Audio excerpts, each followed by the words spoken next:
Bonjour Alix, bonjour Marco, bonjour à toutes et à tous et bienvenue à cette revue de presse. Les rapports entre le président du PDCI RDA, Henri Konan Bédié, et le chef de l'État, Alassane Ouattara, sont évoqués ce matin par plusieurs rédactions.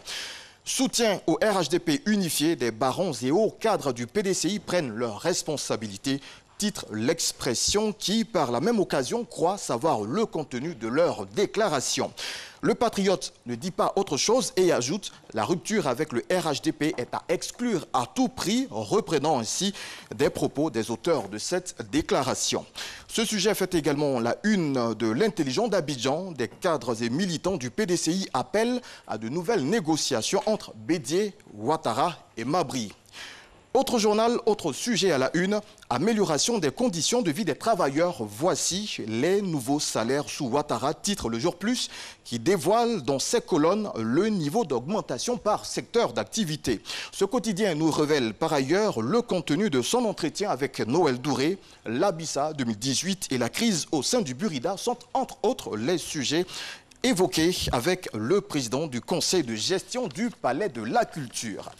L'actualité africaine est notamment marquée par le coup d'envoi de la campagne présidentielle en République démocratique du Congo. Crédibilité, transparence, vérité des urnes afin de limiter les dégâts déplorés en 2011, tel est le défi majeur qui attend la CENI lors du triple scrutin du 23 décembre prochain, dont la campagne électorale était lancée hier, mercredi 21 novembre, souligne le potentiel quotidien congolais.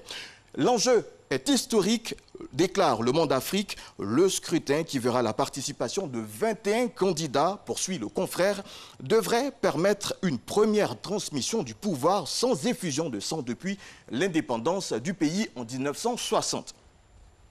Refermons cette revue de presse par un restaurant de Dabou qui a eu la visite de personnes mal intentionnées.